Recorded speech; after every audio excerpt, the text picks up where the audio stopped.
In a magical land called New York City. My dad works there. Empire State Building. I will never forget the first time I watched Elf in the little theater in my hometown. A night so cold, everyone shuffled inside just to escape the wind. I only hoped to feel a bit of Christmas spirit, but the moment Buddy appeared with those bright eyes like a child seeing magic for the very first time, the entire theater fell silent. I felt as if I'd been locked to the screen, unable to look away from every innocent, fluttery movement he made. When the film ended, people walked out carrying an energy that's hard to explain, lighter, warmer, and somehow a little more willing to believe in magic. But what I didn't know, not until many years later, was that behind that feeling of lightness was a backstage full of chaos, surprises and near disasters that almost stopped Elf from ever existing. A version of Elf once written to be edgy, dark, and completely magic-free. An iconic singing scene that didn't even exist in the script. An actor who was sugar poisoned daily until he nearly threw up. And a $29 million offer for Elf 2 rejected in seconds. So let's unwrap that backstage Christmas gift: 20 wild truths that made Elf the unforgettable holiday miracle of Hollywood.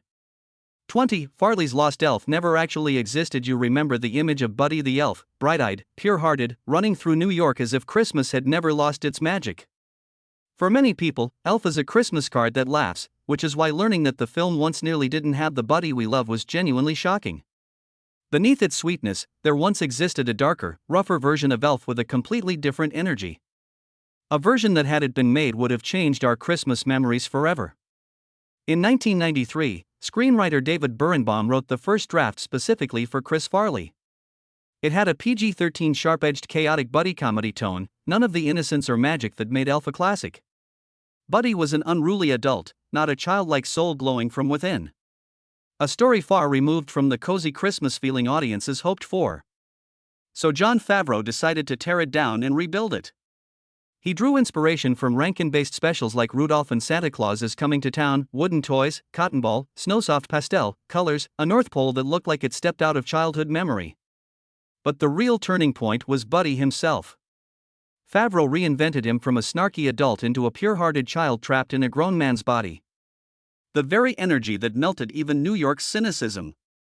Favreau didn't just rewrite the screenplay, he rewrote the soul of Elf, and that's why its Christmas magic endures. 19. A duet that rewrote Jovi's entire character. Anyone who has seen Elf remembers the moment Buddy stands outside the bathroom door, wide-eyed, listening to Jovi sing, "Baby, It's Cold Outside." Soft, warm, a little awkward, beautifully human. The wild part. This moment that feels like it belongs to Elf was never in the script. Looking back, even the crew was surprised. Zooey Deschanel said that when she was cast as Jovi at the last minute, no one planned for her to sing. Favreau recalled overhearing her singing while waiting on set and stopping in his tracks.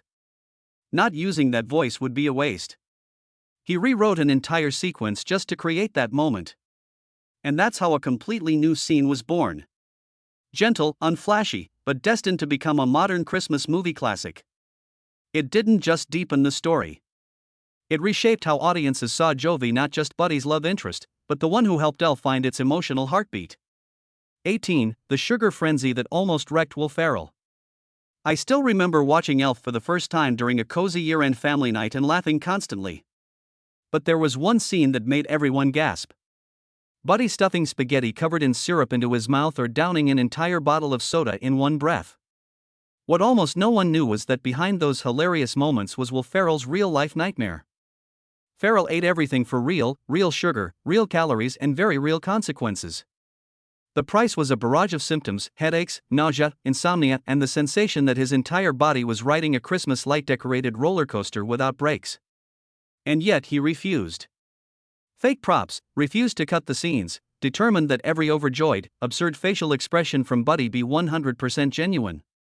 Thanks to that sugar-driven torment, Buddy became the explosive, wide-eyed, unforgettable holiday icon everyone loves. 17. Buddy's New York rampage was 100% real, no extras, no staging.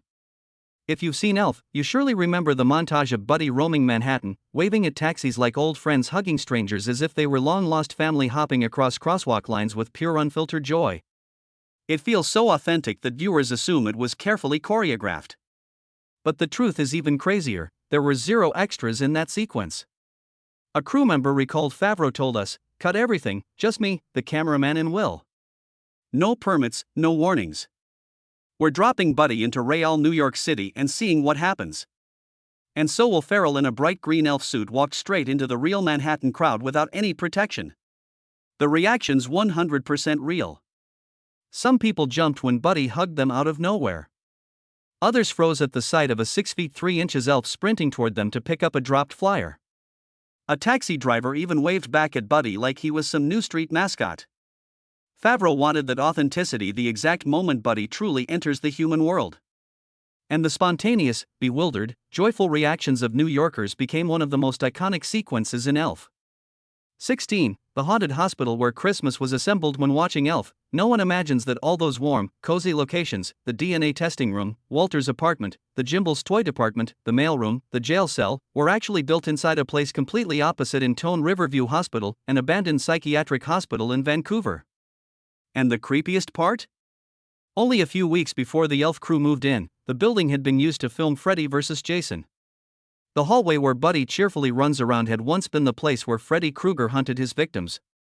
Buddy's DNA test room had been a torture chamber in a horror movie. Several crew members recalled that the atmosphere there felt unnaturally cold, but Favreau loved it because the space was huge, easy to build sets in, and cheap. The result was an unintentionally hilarious contrast. One of Hollywood's warmest Christmas movies was assembled inside one of the creepiest filming locations New Line Cinema had ever used. A layer of Christmas magic was created right on top of the remnants of nightmares. 15. Ralphie was hiding in plain sight. I still remember the first time Head Elf walked into the frame. That small figure, the stern but gentle voice, the patient eyes he always gave Buddy. No one noticed anything unusual. To us, he was simply the strict but warm elf every Christmas movie needs. Years later, rewatching the Blu-ray, I randomly stumbled upon a tiny trivia line, Head Elf, played by Peter Billingsley. And I nearly jumped out of my seat. Peter Billingsley. Ralphie, the glasses-wearing kid from A Christmas Story. The boy who wished for the legendary BB gun. It turns out that right in front of us, a Christmas icon of the 1980s quietly appeared inside the Christmas classic of the 2000s. A double-layered cameo from a child longing for the perfect Christmas gift. To a clipboard-carrying no-nonsense but warm-hearted elf supervisor. No explanation, no spotlight, just a gentle passing of the torch between two generations of Christmas films so subtle that countless fans, even those who rewatch the movie every year, never realized it. 14. The scene that caused real chaos in the Lincoln Tunnel. Some behind-the-scenes facts make you look at a familiar movie scene in a completely new way. For me, it was learning that the moment Will Ferrell walks through the Lincoln Tunnel in a bright green elf costume actually caused a mild traffic disturbance in New York City. Not because of visual effects. Not because of extras. But because real drivers were genuinely stunned to see a 6.3 elf walking through moving traffic. One crew member recalled, just wanted to grab a few quick shots. But as soon as drivers saw Buddy, they started craning their necks like they'd spotted a mythical creature. The result? A few minor fender benders, several sudden brakes, and dozens of confused faces sticking out of car windows. Ferrell himself was both embarrassed and amused when he heard about it. I wasn't sure whether to be proud I got that much attention or apologize to everyone. No serious accidents occurred, but the story became the perfect proof. Even just walking Buddy had the power to make all of New York skip a beat, a very elf-style kind of magic. 13. The North Pole was built by hand. There's a moment in Elf when you sense the light in the North Pole scenes feels unlike anything in modern movies, softer, warmer, and charmingly handmade. Later I learned that wasn't accidental. Favreau deliberately rejected CGI, choosing instead the old-school hands-on techniques of Christmas specials from the 60s and 70s. The snow was hand-sprinkled fake snow. The toy workshop was built from real wood. The icy houses were hand-painted matte backgrounds. Even the North Pole skyline was a practical miniature.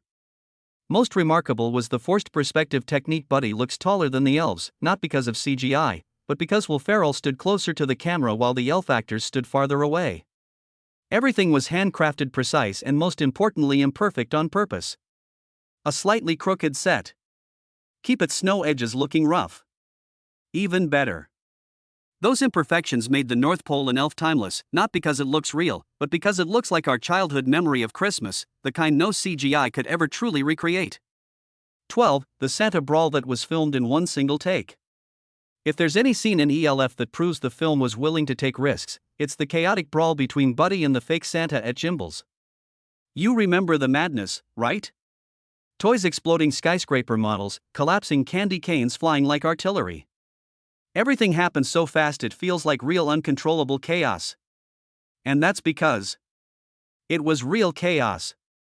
Every piece of the set, the candy walls, the toy train tracks, the miniature city was handcrafted over several weeks solely for one single shot. The moment Buddy charged in, everything was meant to collapse. No rebuilding, no second take, no stunt team waiting to reset the disaster. Favreau stood behind the monitor and signaled, "Give it everything. This is our only chance." Will Ferrell and Artie Lang lunged at each other and the rest became history. A brawl that looked wild, hilarious and so authentic that audiences felt like they were watching hidden camera footage. That one shot only set up turned the scene into one of Elf's most irreplaceable classics. 11. The Empire State elevator scene is completely made up. If you've ever tried to recreate Buddy pressing 100 elevator buttons during your New York trip, my condolences, you will never find that elevator. I still remember laughing so hard I almost choked when Buddy pressed every button like a kid in a candy shop. The scene felt so perfect, so Buddy, that I was convinced it had to be based on a real detail from the Empire State Building. But no. Not even close. Favreau built an entire fake elevator set just to deliver a joke that lasts a few seconds. An expensive, laborious choice, but perfectly aligned with the spirit of Elf, innocent, mischievous and blissfully unconcerned with the rules of the real world. So anyone who visits New York hoping to spam buttons like Buddy, prepare for disappointment. The real Empire State elevators do not come with a stock market long control panel. 10. The manager, Wanda, who is actually a man. Have you ever watched Elf for the third or fourth time and suddenly paused, thinking, wait, why is this guy named Wanda? If that's ever happened to you, you're not alone. At Gimbals, the store manager scolds Buddy with a no-nonsense voice and a posture that could silence an entire staff with a single glare. But on his name tag, Wanda. And that makes any sharp-eyed viewer raise an eyebrow. Because Wanda is clearly Faison Love, a large broad-shouldered man built like a double-door refrigerator. Not someone who traditionally fits the name Wanda in any classic sense. Originally, the role was written for comedian Wanda Sykes, but she dropped out at the last minute and Faison Love was brought in to replace her. Instead of changing the name tag, he insisted on keeping Wanda as an inside joke. And the best part, Favreau agreed. No explanation.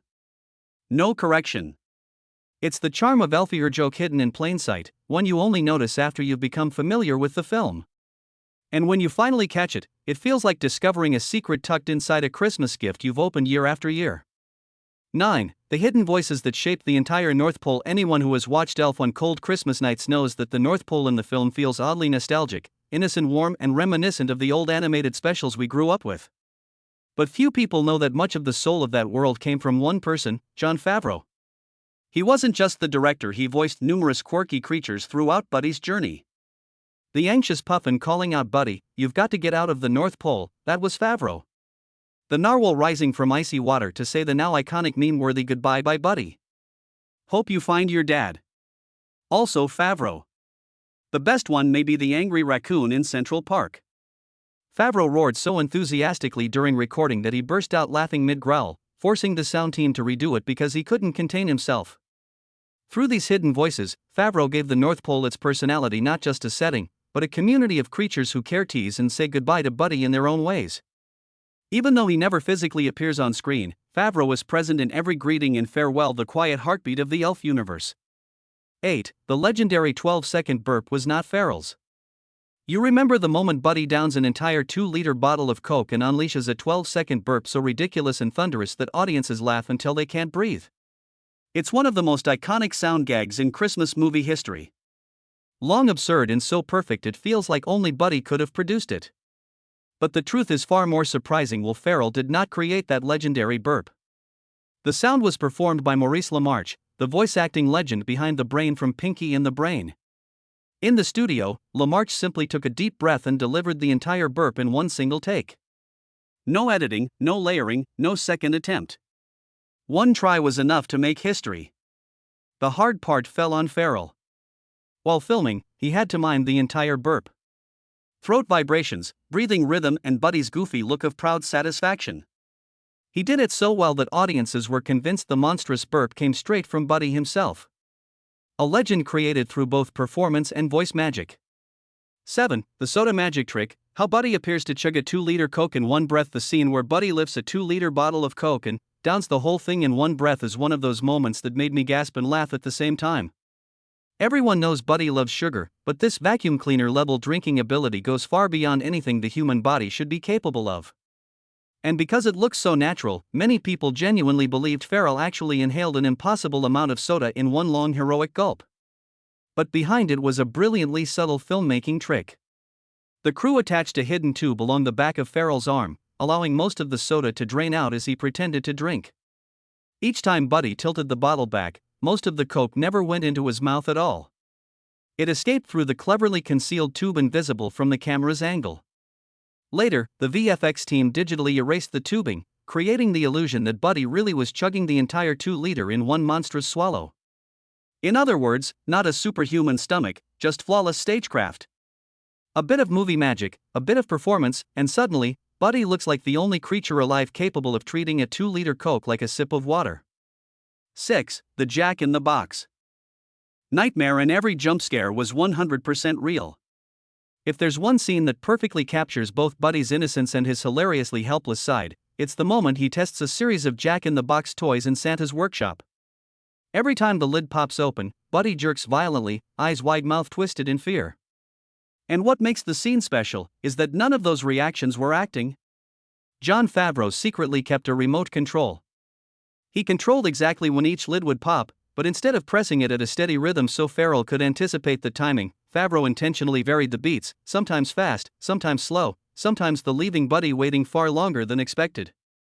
The results? Favreau had absolutely no idea when the doll would spring out. Every flinch, every grimace, every little startled grunt was the genuine reflex of a man being expertly pranked. And that authenticity made the scene one of the film's most subtly brilliant comedic moments. No dialogue, no explanation. Just one oversized man and one old-fashioned toy creating pure Christmas magic. Favreau didn't just direct the scene, he trolled Ferrell with artistic precision. 5. The trolling that made James Caan break on camera. In Elf, James Caan was cast to be the steel wall counterweight to Will Ferrell's explosive energy. He's the kind of actor who can stiffen an entire frame with nothing more than a frown, and Favreau needed that seriousness to make Buddy shine. Throughout filming, Caan kept a flawless straight face, so much so that the crew admitted he's almost immune to Ferrell until the blood test scene. The moment a tiny needle pricks Buddy's finger, Ferrell suddenly unleashes a primal guttural scream so loud the whole room jolts. Nobody was warned. Nobody knew he would do it. And James Caan's reaction wasn't annoyance, biddies, or confusion, but total collapse. He instantly turns his face away from the camera, shoulders shaking, lips pressed tight in a desperate attempt to hide the huge grin breaking through. It's one of the rare moments when the toughest man on set finally surrendered to Ferrell's chaotic holiday energy. A simple, unexpected troll, but one that gave the movie one of its most natural and lovable moments. For the chaotic elf hockey scene that no one ever got to see, there's a scene in Elf that if it had made it into the theatrical cut might have become legendary, but instead it was buried in the editing room. It was a sequence where Buddy plays a hockey game with the elves on a frozen North Pole pond. At first it's sweet and harmless. Tiny elves skating around Buddy cheering him on like he's a clumsy but adorable giant. At the moment Buddy joins in, everything immediately turns disastrous. With his oversized body in a miniature world, Buddy becomes a Christmas-themed demolition ball on ice. He plows into elves like living bowling pins, turning the rink into a spectacular disaster zone. The puck flies out of frame. The goalie crashes into the snow. The crew reportedly burst into laughter watching the wonderfully expensive chaos unfold. And then, Favreau cut it, not because it wasn't funny, but because it disrupted the pacing of the film. Today, only a few messy snow patches in the final cut remain, as faint evidence. A ghostly little gravestone for a great friendship between Buddy and ice hockey that audiences will never fully witness. A deleted scene, but an eternal backstage legend. 3. The stars who almost became Buddy. It's hard to imagine Elf without Will Ferrell, but the journey to finding the right Buddy was truly an adventure full of twists. When David Birnbaum wrote his first draft in 1993, the role of Buddy was designed for Chris Farley. The tone back then was much edgier, a chaotic SNL-style buddy comedy straight out of the 90s. That buddy was fiery, unruly, and nothing like the Christmas angel we know today. But when Farley passed away in 1997, the project froze instantly. Hollywood tried pivoting. Jim Carrey was considered at one point, but he chose The Grinch, leaving Elf drifting in development limbo. Everything changed when Jon Favreau stepped in around 2000. He read the script, smiled, and rebuilt it from scratch. Buddy was no longer a sarcastic adult in an elf costume. He became a child trapped in a grown man's body, innocent, radiant, and full of magic. At the time, Will Ferrell wasn't a box office draw, a $33 million bet on a not yet proven SNL alumnus. Any studio would have said no except New Line, and that gamble ended up redefining what a Christmas classic could be. 2. The $29 million offer, and why Will Ferrell turn down Elf 2? Hollywood has an unwritten rule. If a film succeeds, make a sequel fast. And when Elf became a phenomenon, New Line offered a number that would make almost any actor falter $29 million just for Will Ferrell to return for Elf 2. But Ferrell said no. No hesitation. No second thoughts. He didn't even wait for the contract to finish printing. His reason was painfully simple. He didn't want to break the purity of Buddy. The idea of middle-aged Buddy in a green suit trying to recreate old magic made him sad rather than excited. If the heart wasn't true, the jokes would feel forced and Elf would lose the one thing that made it immortal. It's pure innocence. Sometimes stopping at the right moment, Ferrell said, is the only way to respect the story. So Elf stands alone like a Christmas present meant to be opened, once yet beautiful enough that it never needed a sequel. 1. The Christmas movie that still refuses to cool down. When Elf first premiered, no one expected it to make history. A modest $33 million budget, a former SNL comedian in a tight green and yellow outfit. It sounded like the recipe for a forgettable holiday comedy. But then word of mouth exploded. People watched it, dragged friends to see it, then brought their families. Week after week, theaters stayed full. Elf finished with over $220 million worldwide, a box office explosion no one saw coming. But the real magic wasn't the initial success. It was the second life of the film. Every December, without ads, without re-releases, without any marketing push, Elf becomes a phenomenon all over again. TV ratings spike, streaming numbers climb. DVD, Blu-ray, and even 4K editions sell out. While many Christmas movies fade after a few seasons, Elf does the opposite. The older it gets, the more beloved it becomes. It's not just a movie. It's a tradition.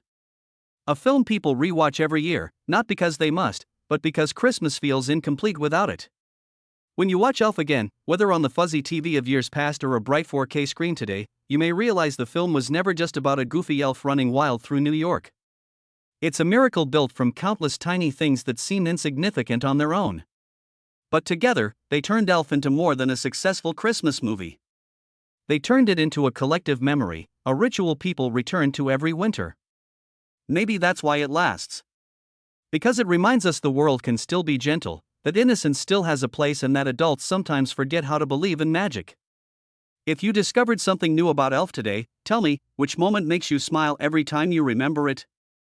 The spaghetti and syrup breakfast, the insane snowball fight, or the legendary greeting, "Santa, I know him." Leave a comment below. And if you want to keep exploring the hidden stories behind the films that shaped our childhood, don't forget to follow. Christmas may come and go, but movies like Elf, if we keep telling their stories, will live forever.